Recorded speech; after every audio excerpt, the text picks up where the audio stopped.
Qophii mil'uuti banaa keenyarraatiin misooma waraanaa fi waamicha araaraa mata duree jedhuun waan qindeeffanne simbiraan geenyaam. Waliigaltee malee xumuramoo marii araaraa kana hordofuun ministeer deetaan ministeera nagaa kan turanii fi mootummaa qeeqoo isaaniitiif qaallittiitti kan darbataman obbo Taayyee Danda'am dararamni harmee Oromiyaa garee hattuu fi shirtuutiif wiskii dhuguudhaan mariin araaraa Daar es Salaam akka gufatu kan godhe mootummaa ani keessa jiru kana jedheen amanaa marroon araaraaf kutannoo argisiisee mootummaan kiyya maricha gufachiisee marii araaraa ministeera nagaa ilaallatu ministeera haqaattu hirmaate jechuun barreeffama isaa mootummaa isaa qeequu barreesse.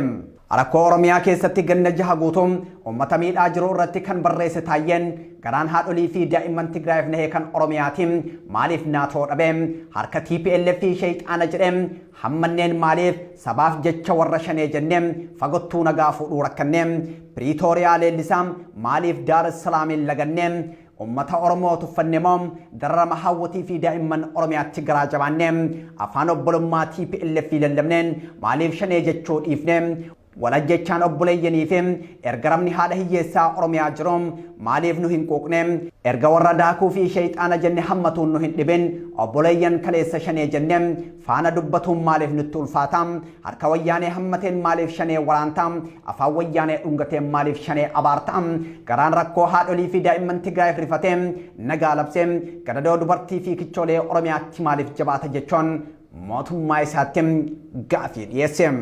Gabaabumatti dhiphachuun dirree siyaasaa cufachuu daandii qabsoo karaa nagaa yoo fidu ajjeefamuun qarawwan siyaasaa Oromoo farrajamuun dargaggoota Oromoo qormaata siyaasaa Itoophiyaatti baay'ise.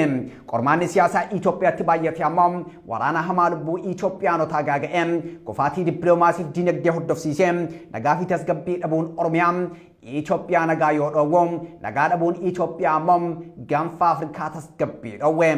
Ibiddi siyaasaa ajjeefamuu qarawwan siyaasaa Oromootiin Itoophiyaatti qabatee har'as hin dhaamne. Ibidda kan qabsiise mootummaa Biltsiginnaatiin kan itti qabsiifame Itoophiyaadha. Ibiddichaan kan gubataa jiru garuu Itoophiyaanota bu'aan ibiddichaa fedhii siyaasaa galmaan gahuudha. Fedhii siyaasaa ilaalcha sabqeenxee galmaan gahuu fi gateettii uummata Itoophiyaatti fe'uuf ibidda qabateedha. Waamichi araaraa bifa kanaan taasifamu itti fufus mootummaan Itoophiyaa waamichi araaraa awwaachuu irraa misooma waraanaa itti fufeetii jira.